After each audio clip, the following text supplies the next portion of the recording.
Hello there, it's Jessie here. Welcome back to the channel. Big up new subscribers, thank you very much. Welcome to this online space. Not the most beautiful way to describe it, but I guess that's what it is. And if you're coming back, thank you. Hi again. I hope you're well. If you're completely new here, the universe has brought us together for some mysterious reason, so stick around, find out why. Alright guys, intro out the way. I'm tired. I'm fucking tired. I had a really good night's sleep last night, but I'm still tired. And it's Monday morning. Alright. It's okay. I know I'm not the only one.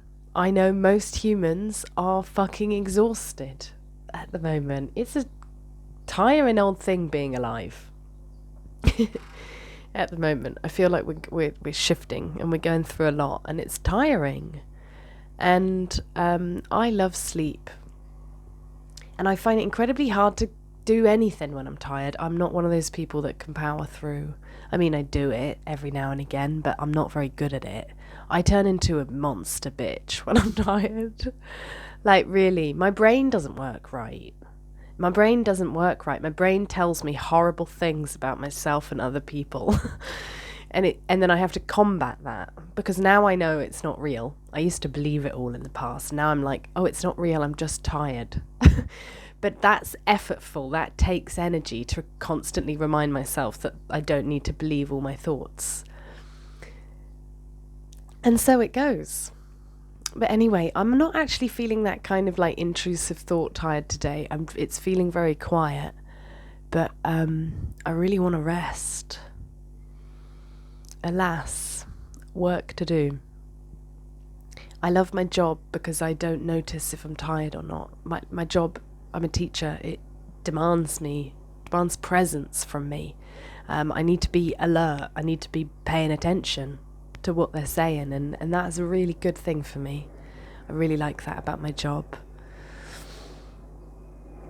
And I think, yeah, I'm tired. I'm going through like a breakup and a repairing with like one of my nearest and dearest friends. And we had this huge blow up at the beginning of this year, and then we were sort of repairing it, trying to build trust again, because we'd spent about 11 years building this like safe container where either one of us could bring anything, and it was very non-judgmental, and that totally shattered at the beginning of this year.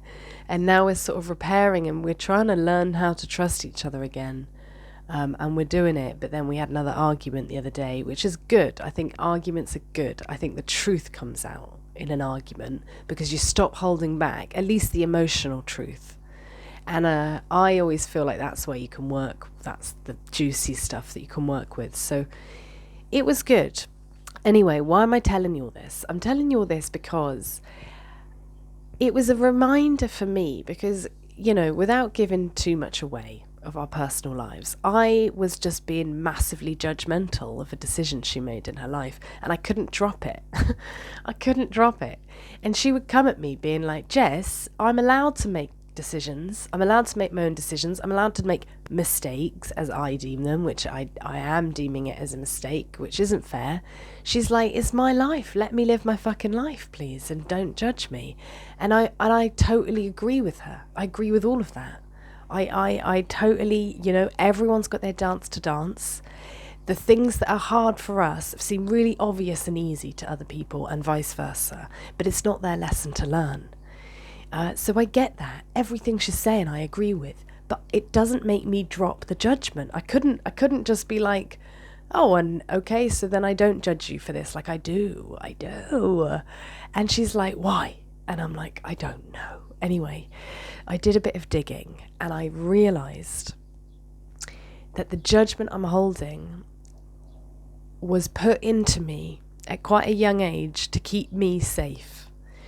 And that was, don't get married, don't have children with somebody who's you know, maybe shown signs that they might not be completely responsible. There you go. you know? So basically my mum married a stoner and then had kids and was like, shit, what have I done? Left him. And then I think regretted that whole series of events. And I think my grandmother did a similar thing, and so on, right? So my mum instilled in me, do not do that. Do not make that mistake. Trust me, it's the worst one you can make. And I was like, okay, going about my life. Clearly it's come up in my life when, like, well, I haven't really ever had like a serious committed relationship because I'm terrified of them. And I've sort of been like, maybe it's because of what my mum told me. Anyway, I don't blame my mum, right? We're all just doing what we can to survive, and mothers are just doing the best they can and really wanting to protect their children, even if it's a limitation in the end. Like, there's no blame. But you know, this, I've got this belief now, and then I think what happened is my friends started playing out my biggest fear, or my mum's fear, or wherever it began. And I was extremely judgmental of that because I thought, you're making a mistake. And even in our argument, I was like, you're making a mistake. And she was like, what mistake am I making? And I think the other thing about it is, it's so funny, isn't it? Because when we communicate our truths to people, we're doing it in a way that we would always be able to, like, comprehend.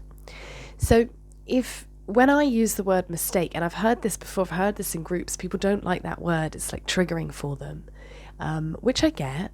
It's just not a triggering word for me. Like, I make mistakes every fucking day. I always make mistakes. I don't mind. I totally appreciate it as part of my life. And I make a mistake and then I get back up and I go, oh, right. And that's how I learn. So mistake isn't a triggering word for me. Even when it comes to big decisions and other people. So I've had relationships before, and I've had friends that think I'm making a mistake, and I'm like, oh well, thank you for your input. I guess it's a mistake I'm gonna have to make, isn't it? So I don't mind the word mistake, but some people deem it like judgmental, and actually that's really interesting because, yeah, I guess if you're like more perfectionist and hold these high standards for yourself, if someone deems you making a mistake, that's like shattering your image, isn't it? Your self-image.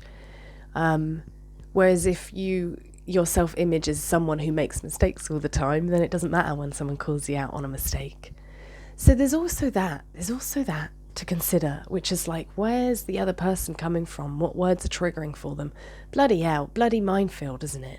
But we do love each other, so it's important that we learn these things about each other so we can protect them in ways that they've asked to be protected, not in ways that we think they need to be protected, because that is normally different, isn't it?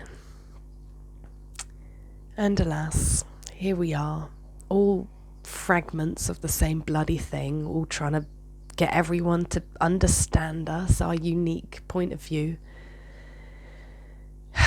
And so it goes. Right, guys, I've got to go to work now, so I'm going to love you and leave you. If you like the video, please give it a thumbs up. Thank you very much for listening, by the way. Comment down below what mistakes mean to you. Is that triggering for you? And if you are completely new here and you like this and you see where it's going, let me know and join the tribe. Hit subscribe. And I'll see you in the next video. Everyone else, I love you. Have a beautiful day. Look after yourself. Take care of yourself. Just, take care of yourself. And I love you. And I'll see you next time. Bye.